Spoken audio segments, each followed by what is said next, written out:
Hi guys, my name is Abdurrahman Gilal, and as we all know that security is not something we can bolt on at the end. It must be designed into a system from the beginning or the very beginning. If we ignore security early, vulnerabilities become part of the foundation, and fixing them later is far more costly and risky. Some of the research has clearly stated that if we identify and find the vulnerabilities later in the development stages, it may cost us 85% more if we can find them out during the design of the system. So in order to design the system, so we have to use some tools. So one of the tools that I'm discussing is today is called OWASP Threat Dragon. So this tool is free of cost, which means you simply have to download it and use it. That's one of the reasons I've chosen this to this presentation. And this another one reason is that this tool supports so many modeling diagrams such as STRI, Linden, CIA, and etc.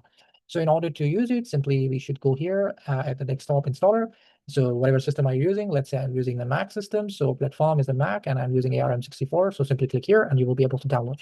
Once you download it, then you will have screen something like that on your system. So first thing first is that if you have any threat model already designed, you just simply have to download it. If you have not anything and you wanted to explore the available options, so you just have to click here and then you can simply see that you have so many, options available. One of the issues that I sometimes encounter, that most of the people think OWSP is because it supports more WAP, so it is not good for IoT, but that's not the case with ThreatDragon. You can simply, use it for any type of basic kind of IoT devices or mobile applications or anything.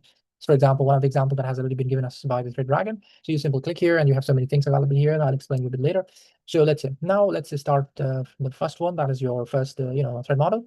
So what is the name that you want to give? So I'm going to say my first threat model. So once you have that, who is the owner for that? I am the owner. Who is the reviewer for that? Let me make myself as a threat reviewer. What is that? This is my first threat model using threat dragon. That's what I will say. If you have any contributor, you can put, let's say, simple as that. You have Rayhan or somebody, simple, you edit. What kind of diagram? That's the tricky part. So you have so many diagrams, as I told you. So I'm going to work on strike. That's the best one.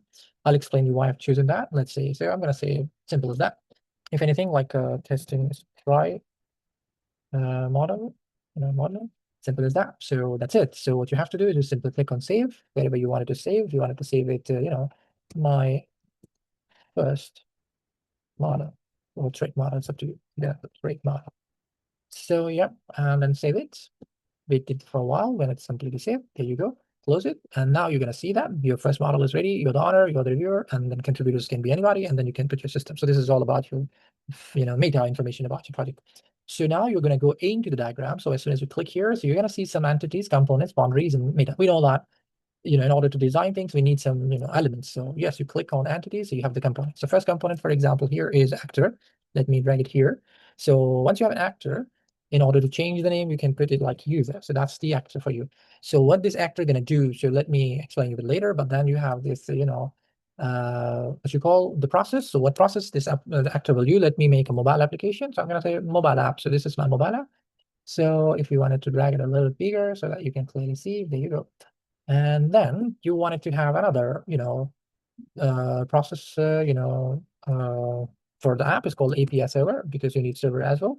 So here you go. And then you drag it slightly bigger so that you fit into the, view. And then the last one you can put is called the store. Store means your database. So in order to, have your mobile application complete, you can create them. So this looks perfectly fine. So we feel like, okay, that's cool enough. So how about this? This means that I'm going to say like my system will be flowing data from which angle to where. So you can have the, bidirectional flow, it's all up to you, or you may have the unidirectional flow, it's all up to you. I'm just going to explain you that how you can do that.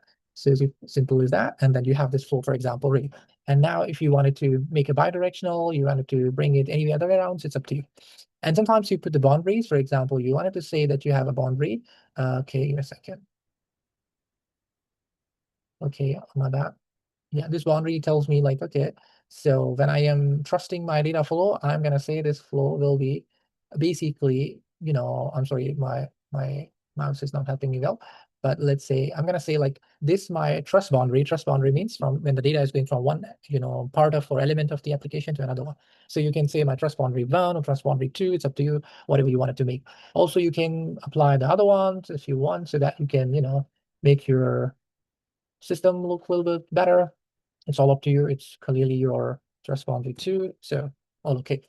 And if you wanted to put the names on this data flow, so it's up to you.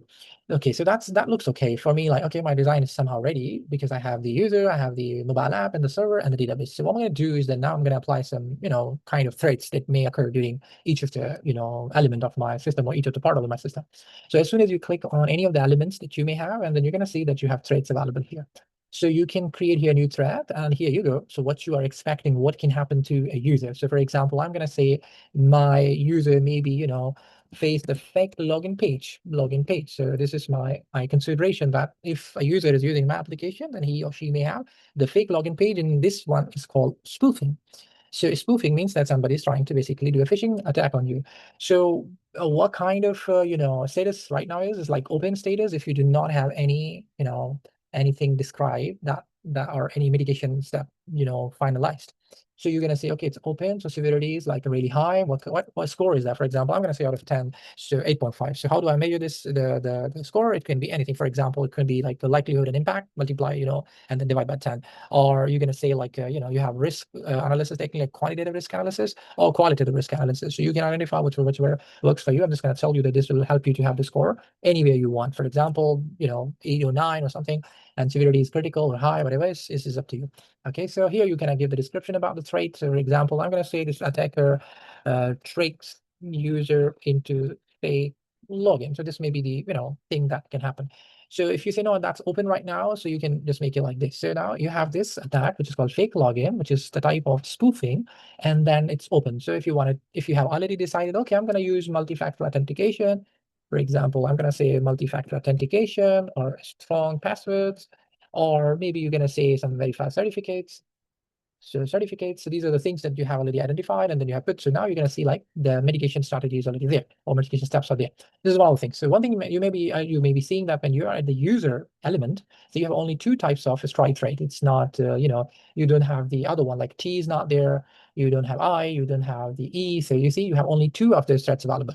So that's one of the good things. Now if you go on the server, let's say, so now here you click, and then you may identify that your server maybe so you're gonna say, okay, somebody can tamper your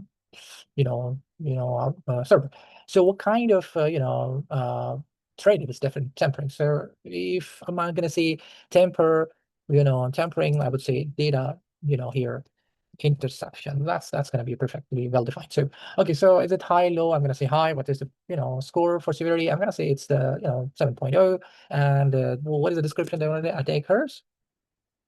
Can intercept the unencrypted data, right? So when you have unencrypted traffic or data, so I'm gonna say traffic is better. So that this is what we're gonna do. So is it open or mitigated? Let's say if you say mitigated, so what kind of mitigation you have applied? Let's say you applied TLS or you have used SSL pinning or something that basically can help you to mitigate that. So I'm sorry about this. Okay. Let me simply apply it. So you're going to see like, okay, this one is here and that one is here. So that's very pretty well that you can apply on data, and you're going to see like you have different type of, threats available here, which are, for example, information disclosure or maybe denial of services and repetitions or whatever you're going to say like, this is all you're going to say like, it's like, part of the, your modeling. And also like if this database is not directly part of your system, it's out of the scope, you're going to click it. So you're going to see the dotted line will be different. So no, it's part of the scope. So you just simply click here and then like that. So you're gonna see, no, it's not out of the scope, it's part of the scope, right? So this is how you're gonna do that. So let me save it, and just simply gonna show you like if you wanted to explore a little bit more about this, just go and explore like here, thread model, as I told you, online game, Husky AI, crypto wallet, and generic, SMS or CMS. So you're gonna do it more. The last one option is here, like if you wanted to open, so you're gonna see here, my first thread model is already here. So you just click it here. There you go. I think that's all for Trade Dragon. If you got any question or confusion, please do not hesitate to ask me. Thank you so much.